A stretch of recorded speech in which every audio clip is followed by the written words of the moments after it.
తెలంగాణలో చదువుతున్న ఏపీ విద్యార్థులతో చంద్రబాబు సర్కార్ చెలగాటమాడుతోంది. దరఖాస్తు చేసుకున్న విద్యార్థులందరికీ ఫీజు రియంబర్స్మెంట్ ఇస్తామని గతంలో ప్రకటించినా ఇప్పటి వరకు అది అమలుకు నోచుకోలేదు.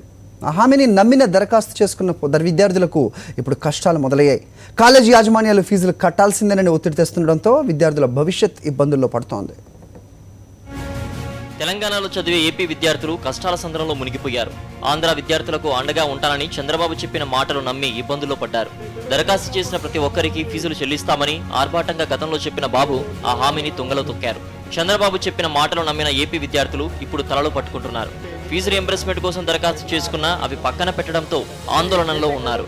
కాలేజీల యాజమాన్యాలు ఫీజులు చెల్లిస్తేనే పరీక్ష ఫీజులు కట్టించుకుంటామని చెప్పడంతో విద్యార్థులు డైలమాలో ఉన్నారు. సోమవారంతో పరీక్ష ఫీజు గడువు ముగియడంతో దిక్కుతోచిన స్థితిలో ఉన్నారు. ఇంత జరుగుతున్నా ప్రభుత్వం పట్టించుకోకపోవడంపై వారు ఆగ్రహం వ్యక్తం చేస్తున్నారు. విభజన నేపథ్యంలో 2011 నుంచి 2014 వరకు ఫీజు రియంబర్స్మెంట్ బకాయిల్ని 58% ఏపీ, తెలంగాణ 42% చెల్లించేలా ఒప్పందం కుదుర్చుకుంది. కానీ ఆ మేరకు రాష్ట్ర ప్రభుత్వం బకాయిల్ని విడుదల చేయకపోవడంతో విద్యార్థులు తీవ్ర ఇబ్బందులు పడుతున్నారు. చదువు పూర్తయినా ఫీజులు చెల్లించకపోవడంతో కాలేజీ యాజమాన్యాలు సర్టిఫికెట్లు ఇవ్వడం లేదు. విభజన సమయంలో ఫీజులు చెల్లింపుపై వివాదం ఏర్పడడంతో తెలంగాణలో చదివే ఆంధ్ర విద్యార్థులకు తామే చెల్లిస్తామని చంద్రబాబు హామీ ఇచ్చారు. బాబు మాటలు నమ్మి రాష్ట్రానికి చెందిన 8,432 మంది విద్యార్థులు 2014-15లో హైదరాబాద్లో వివిధ కాలేజీల్లో చేరారు. 2015-16లో విద్యా సంవత్సరం ముగింపుకొస్తున్న 2014-15కు సంబంధించి ఫీజు రియంబర్స్మెంట్ను చెల్లించలేదు. 2015-16 విద్యా సంవత్సరంలో ప్రారంభంలోనూ సీఎం చంద్రబాబు మళ్లీ అదే హామీ ఇవ్వడంతో 9,444 మంది విద్యార్థులు తెలంగాణలో పలు కాలేజీల్లో అడ్మిషన్లు తీసుకున్నారు. ఫీజు రియంబర్స్మెంట్ పై కాలేజీ యాజమాన్యాలు ఒత్తిడి తేవడంతో ఫిబ్రవరి 24న తెలంగాణ ఉన్నతాధికారులతో రాష్ట్ర అధికారులు సమావేశమయ్యారు.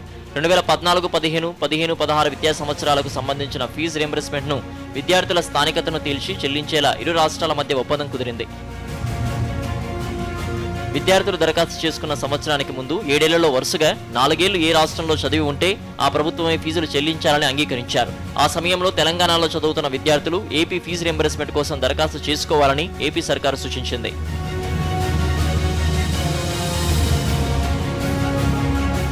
ఇటు విభజనకు ముందు కూడా 2011 నుంచి 2014 వరకు ఫీజు రియంబర్స్మెంట్ బకాయిలు ఇప్పటికీ చెల్లించలేదు. చెల్లింపుల విషయంలో 2 రాష్ట్రాల్లో నిష్పత్తి ఖరారైంది. కానీ ఏపీ ప్రభుత్వం నుంచి స్పందన లేకపోవడంతో తెలంగాణ సర్కారు బకాయిలు విడుదల చేయడం లేదు. దీంతో విద్యార్థులు ఇబ్బందులు పడుతున్నారు. ఇప్పటికైనా ప్రభుత్వం స్పందించి బకాయిలు చెల్లించాలని కోరుతున్నారు. జనరల్ డెస్క్, సాక్షి న్యూస్, హైదరాబాద్.